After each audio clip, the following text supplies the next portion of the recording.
Welcome to the 100 Master Coaches series featuring master coaches from around the world. Let's journey together on this 100 Master Coaches series with your host, Coach Mel, MCC.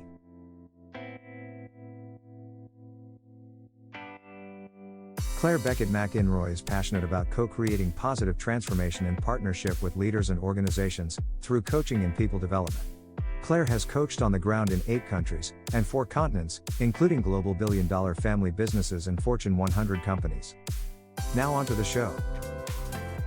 Hello, and welcome to the 100 Master Coaches series. This is Coach Mal, and today on the show I have Clare Beckett-McInroy, originally from Manchester, UK, and been contributing, serving clients all over the world and living in Qatar in the Middle East. So welcome to the show. Thank you. I really am excited to be here today. I think you're doing a fabulous job, Mel, for the coaching community globally. Well done. Mabruk, as they say in Arabic. Well done. Thank you. Thank you so much. We're going to just jump in with the first question. How did it all begin for you, Clare?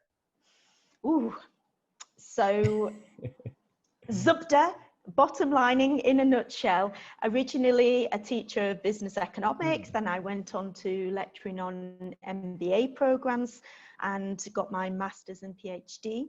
And then I was so curious about coaching, and I trained with CTI in Dubai, flying into Dubai from Bahrain, where I was based at the time. I see. And then working across the region, because coaching was in its infancy 10, 12 years ago. Yes. Fabulous experience with leadership development and also psychometrics, including 360 psychometrics. And that took me to opening my own company, which is where I am today. Fabulous. You know, everyone's got their own unique story, how it came to them. But if I dug a little deeper, Clare, if you don't mind, you know, you were already teaching, right? And, you know, there's some people who say, hey, what's the difference? You know, teaching, mentoring, coaching, you know. So as a teacher, what kind of drew you to coaching? Whilst I was in education at universities and also in schools, I was particularly interested, and I did a postgraduate with Manchester University in careers education and guidance. And so supporting children with career decision making on courses, university applications, that was something that I carried on reading about. And I saw the shift in that area from guidance counseling to career coaching. And that's what got me curious and interested and eager to learn more. And then obviously, as you know, the coaching competencies are relevant to so many different things. That it works, you know, I've moved into team coaching and working with a systemic lens, really addressing the whole system and their needs. So that's what I've been focusing on most recently. And congratulations to you and the client that you've been with, Qatar Financial Center. Did I get it correct? That's perfect. Won the Middle East ICF Prism Award. Wow. Yay. Tell us a little bit about that story, because it's just fresh out of the bag, you know, so it's amazing. It is. So originally QFC were one of my clients, and then I moved to be internal with them with the title of executive coach, also in L&D with leadership and culture change. The CEO wanted a coaching culture. Wow. So the work with that, training leaders and managers internally in coaching competencies and also ICF courses, which I've had accredited, meant that actually so many of the ticks in the boxes for the criteria for the Prism Award were happening already with using external coaches and supporting through mentor coaching and supervision as well. And there was evidence that QFC take it seriously, having the budget for coaching as a clear budget in its own right, you know, was pretty progressive. And actually, to hire an internal coach 3 years ago in the region, it's unusual.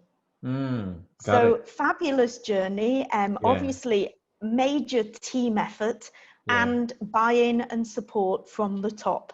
That was one of the key things. Absolutely. If you know, people are listening in and wondering about coaching culture, we've also written a book called Bring Out the Best in 2014, and that talked about coaching culture and how the rollout needed top management buy-in. Exactly what you said, Claire. If not, it probably just becomes another training program, you know, hot one day, not so hot another day. Absolutely. And to take it even more seriously, should we say, where it, you know, people really sit up, moving it into behavioral competency frameworks and also linking it to the organizational values. They're also top tips. In fact, one thing that the organization's moving towards is to coach up as well as down and across. So all across. Wonderful, wonderful. Take us back to when you started before becoming an internal coach, and we'll come to that a little bit more. But as an external coach, you came out from wonderful career in education, and then you came out and set up your own organization. Tell us a little bit about that starting out, because that's probably what young coaches coming into our industry are asking. So one of the keys that I found was networking. And obviously things have shifted now, which is fabulous. Networking tended to be face-to-face. And I also know that culturally, that's the way business works. Obviously a shift recently with COVID, but that's the way business works in the Middle East. So initially, the curiosity and the conundrums in many ways was around things like pricing by the hour, by the project, by what the project is worth in terms of return on investment. All these things were, I'd say initially, a little bit of trial and error. And then I created a coaching model, the Coach Me model, and had that translated into Arabic. So that got gravitas in the region. Wonderful. Yeah. Even when it's English is a second language, to have things there in a first language is so beneficial. It's now in 25 different languages, which is, honestly, it's thanks to coaches around the world that have very generously supported that project. Wow, congratulations. So I hear you say, go out there, network, and serve the community with that specialized flavor of yours, right? Like you went out and you created Coach Me, and you allowed that to be translated into Arabic. So that was fantastic. Well done. Thank you. I think the other thing I'd add as well is things like this, speaking engagements, ways to get your message out, and also writing articles for, I mean, my focus is organizational exec team business coaching. So focusing on business magazines, blogging, all of those things really support the journey forward. And for me, collaboration. Working on projects with other coaches that are even in other businesses is fabulous win-win, an amazing learning all round. So honestly, I would totally advocate, you know, working together and everyone learns. And it all ties systemically, pun intended, to get involved in the system and through the system, right? With other people, other coaches. Absolutely. Fantastic. Yeah. It's been 13, 14 years of your journey as a coach. Is that correct? Mm-hmm. Yeah. I'm going to ask you to kind of like summarize that and give us your top 3 insights of that many years. No matter what your title as a coach, career coach, life coach, and so on, coaching is coaching is coaching. It's coaching. And it's all about enabling the potential of people or teams or organizations and supporting them to bring to the world their special gifts and show up the way that they want to have the impact that they want to create. So I'd say that would be the first one. The other one, something that I realized by continuing my learning and qualifications in coaching supervision and also mental coaching, establishing the goals for the coaching session and the way they fit into people's big, massive life dreams and life purpose, or the organizational's whole strategy. That is really important. So what do you want coaching on today? And what impact will working on that topic bring to you and to your clients? And what will create a great session for you in partnership with me as your coach today? So many questions around that. It's almost like Einstein said, if the world was going to end in an hour, he said he'd spend 55 minutes working out what to do and 5 minutes solving the world's problems. So dive in deeply into specifically the goal for each session. I think that is a really useful tip, especially for new coaches. So good. And the third one, I really enjoyed learning about coaching across sectors. So some work with Lego and BNP Paribas, the bank, oil and gas, insurance, medical, obviously education. And yet organizations all have at different levels and in different ways such similar things that they are working on. And one of the most recent ones that I'm sure you'll agree, equality, diversity, and inclusion. And the way coaching can support that is just beautiful. Correct.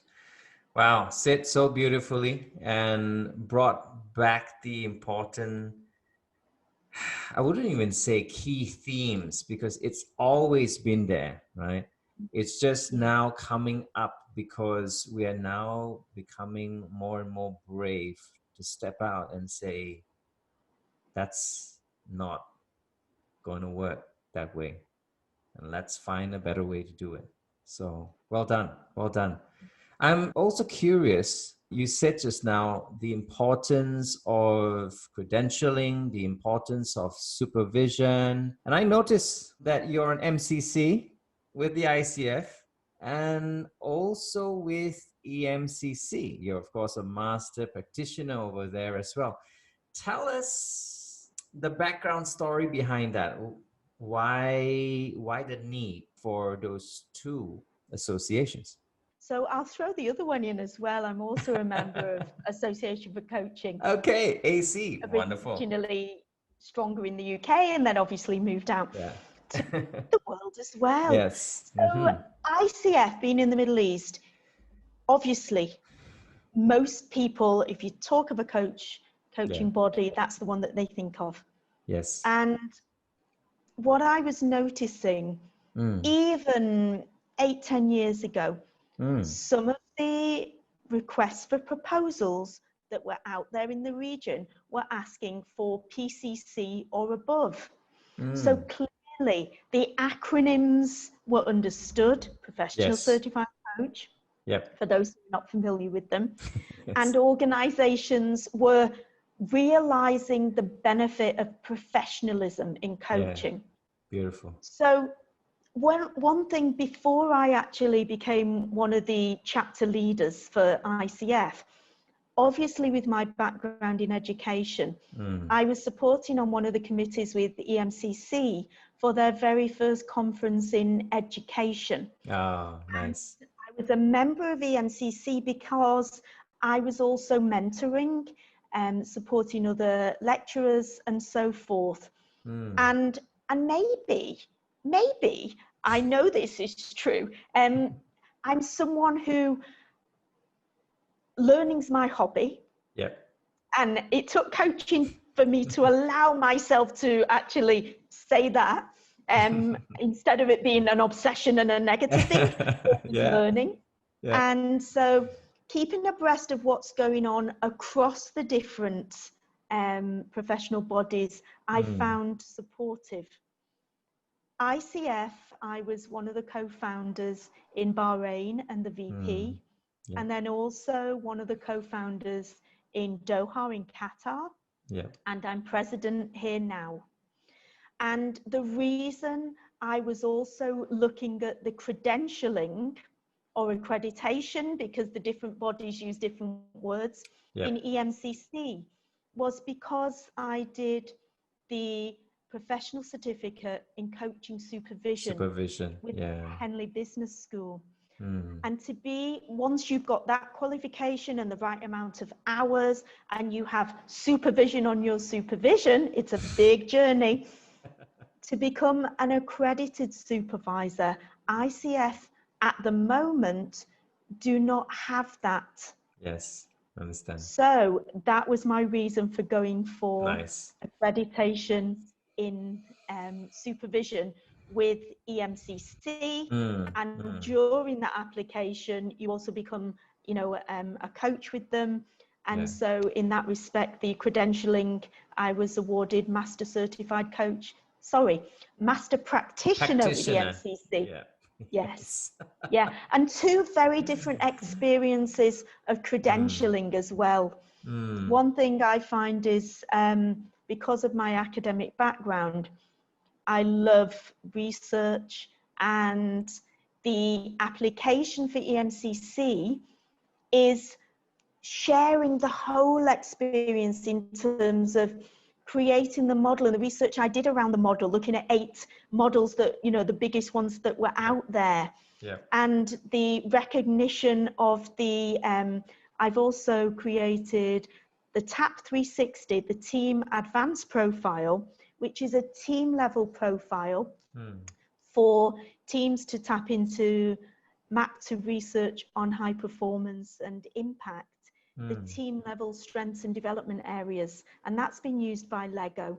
So sharing that during the application for EMCC, it shows different things, whereas the ICF, again, extremely rigorous. For me, the biggest thing was actually the recordings and showing that they were hitting the markers for MCC, as you well know yourself. Yes. Definitely different rigor. And what I'm taking is that whole learning journey. That's what you enjoy. And that's what I think people out there listening in will say, okay. So it's not just about those important acronyms behind my name. It's also that whole journey of learning and growth as a person, and then of course as a coach. Wonderful. Absolutely. And just to add to that then, Mel, I think there's the learning, and then there's the consolidating it, reflecting on it, and then applying the learning. Because the learning, tick the box, that's great. And it's true. What way can we, the phrase I use is catapult that learning into the future. And that's something for team coaching. What way can the whole team capture their learning to use it in new complex situations in the future? And jumping there right now, Claire, jumping into the future. what do you see the future of coaching looking like? Well, I see definitely, where's the crystal ball? I see. Right in front of us, right here. Here we Yeah, go. Here we go. absolutely. So definitely AI and bots and gaming. Definitely. We talked about that a little bit before. Yeah. And my gaming headphones that they really keep the sound out from the dog and everything working from home. So And good. then also the way that people can use coaching on tap. So what I mean by that is we schedule coaching with our coaches at a mutually convenient time. And yet there's times when, and I've worked on this with clients whenever possible, they've got that big interview or Yeah. that presentation or that True. pitch. Yeah. And what they need is just a quick fix 20-minute session to get them in the zone before that big thing, that critical Wonderful. incident. Yeah. And so if the coach physically isn't available, these types of, and you know, emotional intelligence is obviously something that is being looked at in terms of the way, the quality of these new approaches, you know, the research, it's going to be extensive. Yeah. Yeah. So tapping into quality, but also access. And a big thing with EDI Nice. that I've also mentioned that's close to my heart, imagine a world where everyone that needs and wants coaching can access it. And moving into these technologies may actually increase access, especially for those people that cannot afford the rates of certain coaches. Yeah. Yeah. Very nice.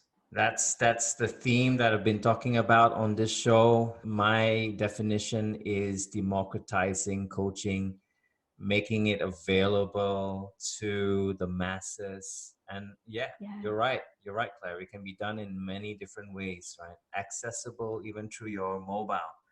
I love the word access, right? Because that's when the client most need us, right? It's not just a planned meeting, but also that moments in time.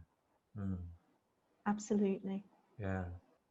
I'm just curious, Claire, were there moments where you also benefited from your mentor coach or your supervisor? Undoubtedly.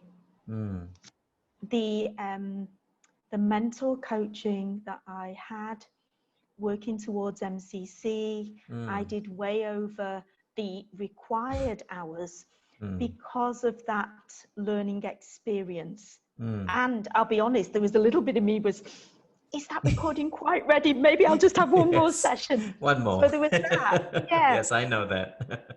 And then supervision is a whole new area altogether, Yeah. where it's supporting the person who's coaching their clients, restoring, sharing resources, enabling them to, I sort of look at the metaphor of having a shower, washing things away and Oh yeah. restoring so that we Yeah. are at our best. The Yeah. other thing I'd So add good. also, I've learned so much from the teams and the individuals that I've coached. I remember many years ago, there was a person that was working with me in mental coaching. And I'm like, this person I'm coaching, they have X issue.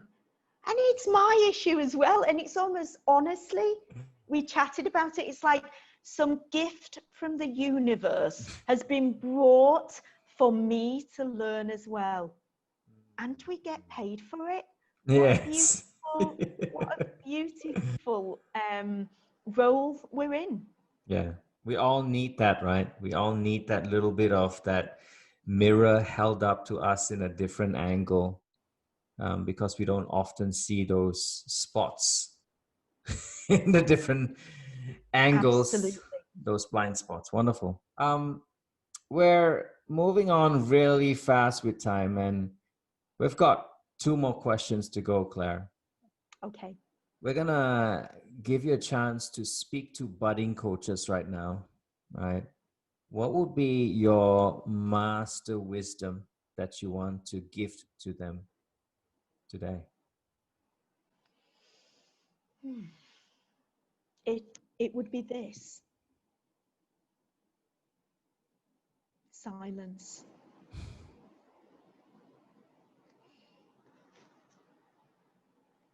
The beauty and the learning in silence in a coaching session is magical. And the more we tap into what's called spaciousness, the more we allow the coaches and the teams to process and deepen their understanding, which of course helps them plan and transition into the action that's required. And some of the most beautiful learning takes place when the coach is just holding the space and really not working hard at all. So silence, play with it even more. Beautiful. So beautiful.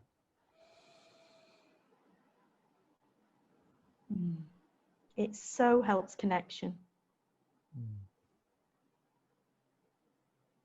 Yeah. It kind of reminds me about the need to disconnect to connect. And this time of the pandemic globally has given us an opportunity to be silent as well. Beautiful. I think as well, for me, and I'm sure you'll agree, there was a shift in energy. There was more intimacy and connection in that moment in our conversation. And I'm curious when this gets out there, I'm curious if people who listen actually felt that as a ripple as well. There's an inquiry.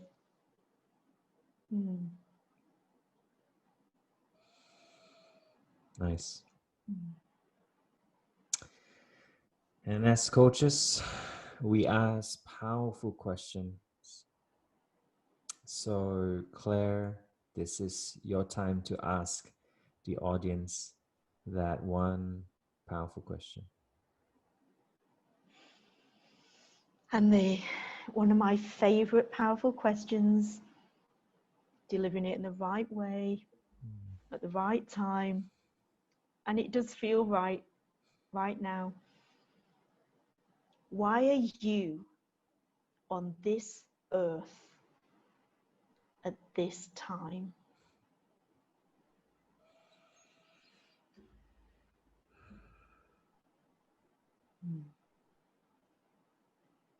It's deep. Very nice. And I'll allow you to say that one more time. Why are you on this earth at this time?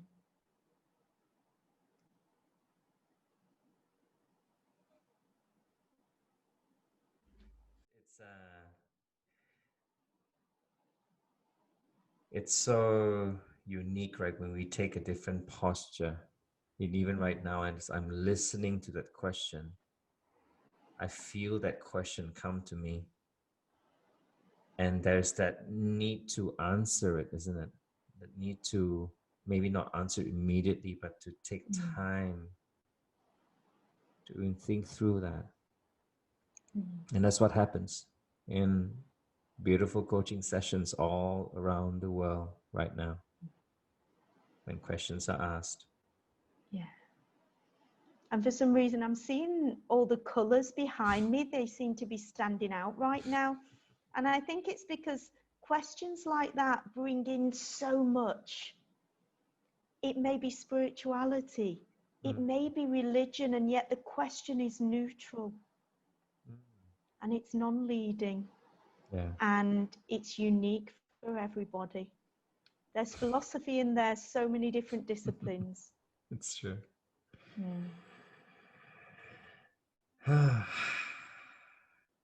I wish this can go on forever. So good, Claire, so good. This is a time where I invite you to share with us how we can come in contact with you and what you do for the world. So my life purpose is to enable potential. I absolutely love coaching teams, and especially women execs, and also teenagers to navigate their way through the craziness that is this world. And one of the ways to contact me is I'm on LinkedIn, I'm on Facebook, Twitter, Instagram. I'm not on Snapchat. I'm not trendy enough or young enough. And reach out. Website www.beckett-mcinroy.com. The name's there if you want a screenshot. And very happy to share with other coaches what I've learned, and to obviously at any time have conversations to learn from them as well. So good. You've heard it, and you've heard it on this show. This is the 100 Master Coaches, and we've got to sign off right now, even though I'm feeling like we've got to go on, but hey. But Mel, thank you for having me here. It's been wonderful, our pre-chat, and a very colourful and deep conversation, and clearly you're someone who powerfully creates that. So thank you for bringing this out to the world. You're welcome. You're welcome. Thank you guys for watching.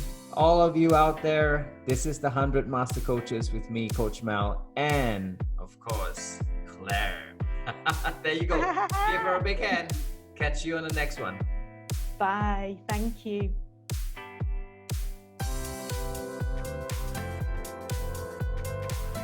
You have been watching the 100 Master Coaches series with your host, Coach Mel, MCC. Brought to you by Catalyst Coach. www.catalystcoach.live. We will be right back with our next Master Coach on the 100 Master Coaches series.